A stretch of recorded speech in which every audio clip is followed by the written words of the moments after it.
Olá, sejam bem-vindos, esse é o canal do Macarrone. Apresentamos Como Ficar Rico. O poder da mente pode mudar a nossa realidade financeira, sentimental, emocional e a nossa saúde. Nesse vídeo você vai ver como isso é possível. O poder da imaginação. Para isso teremos que compreender como tudo isso é possível e comprovado pela ciência. Para isso assistam o vídeo até o final e não deixem de se inscrever no canal. Deixe o seu gostei para nos ajudar e façam o seu comentário. A sua opinião é muito importante para nós. A física quântica prova através de experimentos de laboratório que seu pensamento cria sua realidade. Veremos logo mais duas dessas experiências para entendermos esse conceito. A experiência das moléculas da água e a experiência da dupla fenda. Distúrbios mentais, necessidade de tomarmos remédios para manter a saúde mental, em dias como os que estamos passando. Hoje em dia. Dias de estresse, dias de viver para trabalhar em vez de trabalhar para viver, dias que temos que ter o corpo perfeito, a pele perfeita, o cabelo perfeito. Se sobrepõe à beleza interior, estamos permitindo que nossos sentimentos e pensamentos ruins tomem conta de nós. Já se sabe hoje através de muitos experimentos científicos que nosso pensamento altera nossa realidade e a nossa saúde. Experimentos como o das moléculas da água do cientista Masaru Emoto mostram como as palavras têm o poder de alterar o nosso DNA, trazendo para nossa vida saúde, ou doenças, alegria ou tristeza, prosperidade ou pobreza. Assim, se soubermos usar o nosso pensamentos para atrair riquezas e saúde, e o que teremos? Então vamos ver um trecho do filme Quem Somos Nós? Mostra a experiência da molécula da água. Você pode assistir ao filme completo no link que deixamos na descrição do vídeo. Emoto.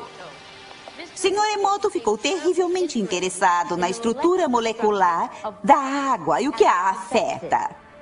O recado é o da mais água. receptivo dentre os 4 elementos. O Sr. Emoto pensou que poderia responder a eventos não físicos. Realizou então uma série de estudos, aplicou estímulos mentais e a fotografou com um microscópio de campo escuro. Esta primeira foto é uma foto da água Represa da Fujiwara antes.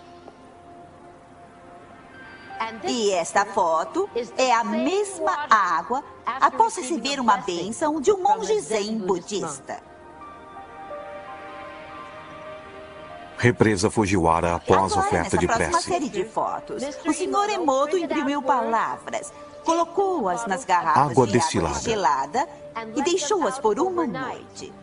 Esta primeira fotografia é uma foto da água destilada pura, só a essência de si mesma. Essas fotografias subsequentes, como podem ver, são todas diferentes. Esse é o Chi do amor.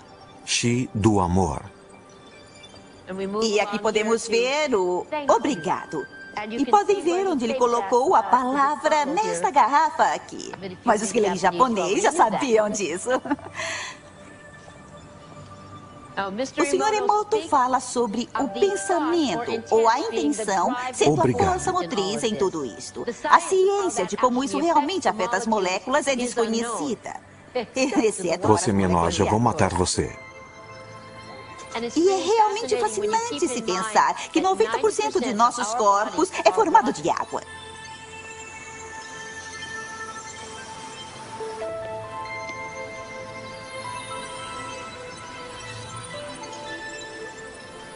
Faz a gente pensar, não é? Se pensamentos podem fazer isso à água, imagine o que nossos pensamentos podem fazer conosco. Pois bem, agora vamos para a próxima parte do vídeo. O seu pensamento cria a sua realidade. Se a sua realidade não está sendo o que você desejava, então está na hora de começar a mudar seu pensamento. Lembre-se, as palavras têm poder e os pensamentos também. Se apontarmos para o nosso próprio corpo um microscópio eletrônico, veremos células, depois moléculas, átomos, e depois o núcleo do átomo, os prótons, os quarks, as cordas, e por fim o vácuo quântico. Existem várias correntes da física e formas diferentes de sua análise quando o assunto é física quântica, mas existe um consenso: tudo é feito de átomos. A sua mão, a cadeira que você está sentado, o pelo do seu cachorro, a pétala de uma flor, absolutamente tudo ao nosso redor é feito de átomos. Se você quer saber um pouco sobre o universo do átomo, assista ao vídeo que deixamos o link na descrição desse vídeo. Alguns estudiosos acreditam que por trás de tudo está o vácuo quântico e que demanda um potencial gigantesco de energia, que poderia explicar muitas coisas sobre a criação do universo. Pois bem, veremos agora a experiência da dupla fenda para entendermos por que nosso pensamento tem o poder de criar a nossa realidade.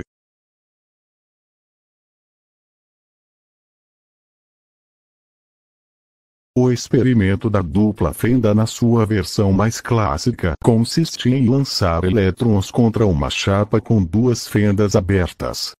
Um elétron é uma partícula com massa. A grosso modo, a única coisa que difere o elétron de uma pedra, ou do seu corpo, ou de um carro, é o tamanho. O elétron é uma pedra de 2,8 trilionésimo de centímetro. E uma coisinha bem pequena, mas tem partículas menores que ele ainda. Então pegue um monte dessas pedrinhas ou elétrons ou bolinhas, como queira, e atirem contra uma chapa com duas fendas. Atrás das fendas tem uma chapa de detecção. Imagine como se fosse uma lousa ou qualquer outra superfície que os elétrons vão bater. Ao lançar os elétrons, teoricamente, teríamos que ficar com apenas duas marcas no anteparo. Teoricamente deveria que acontecer isso. Bom, isso seria o normal. Os elétrons reproduzem a imagem da fenda na lousa. Mas se em vez de lançar elétrons, você ilumina as fendas com uma lanterna, nesse caso você não estaria lançando partículas contra a lousa nas ondas eletromagnéticas do espectro visível, o nome científico para aquilo que a gente conhece como luz. Aí o desenho que aparece é um pouco diferente. E que ondas interferem umas nas outras? Jogue duas pedras em um lago, e você vai ver que algumas das ondas formadas na superfície da água se cancelam, e outras se somam. E o que está acontecendo no mundo quântico? Com os elétrons, esse padrão de interferência faz com que a imagem reproduza a forma das fendas.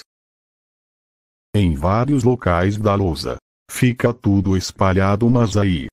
Bom, vamos ver o que acontece no experimento da dupla fenda. Algo surreal.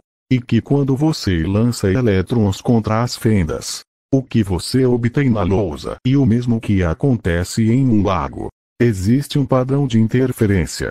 Tratar-se de um padrão de interferência de onda.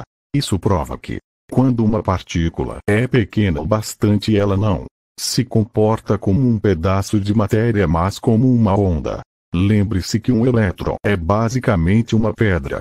Isso não deveria acontecer, mas é isso o que acontece. É como se o elétron interferisse com outro à distância. Ao fazer esse procedimento, o que nós vamos obter na lousa de novo é um padrão de interferência de onda. Primeiro bate um elétron, depois outro, e com o tempo que se forma é uma imagem idêntica àquela que apareceria se você tivesse lançado a luz de uma lanterna contra as fendas. A partícula se tornou onda, mas o mais interessante também é que a onda se torna partícula. É como se o elétron interferisse com ele mesmo ao passar pelas fendas, porque isso acontece. E é o que acontece: cada um dos elétrons deveria passar pelas duas fendas ao mesmo tempo. Deveria estar em dois lugares ao mesmo tempo.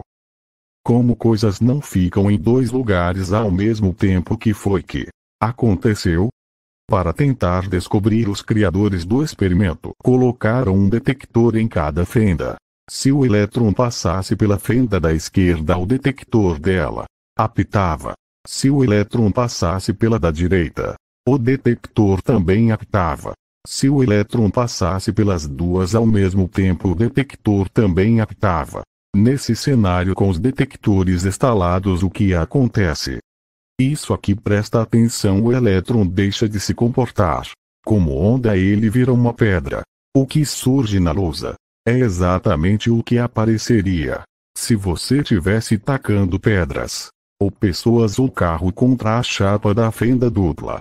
Não faz sentido, mas é o que acontece. Você pode imaginar que a presença física do detector atrapalha alguma coisa, mas não é isso. Se você largar o detector lá e tirá-lo da tomada de Moloch, ele continua-se lá, mas não tenha como transmitir a informação sobre qual partícula está passando por qual fenda. O que nós vamos observar novamente é um padrão de onda sem ser observado. Ele se comporta como onda. Se o elétron for observado, ele se comporta como partícula.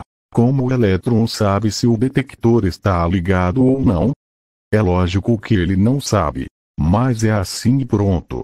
Tanto que antes mesmo desse experimento, os mestres da física quântica já tinham previsto em suas equações que as partículas se comportariam assim. A bizarrice apareceu em cálculos na década de 1920 e só depois foi comprovado em laboratório. Esse experimento até hoje deixa todos que o conhecem perplexo. Nem os próprios físicos têm uma explicação satisfatória para esse fenômeno. Sim, eles sempre têm respostas para tudo.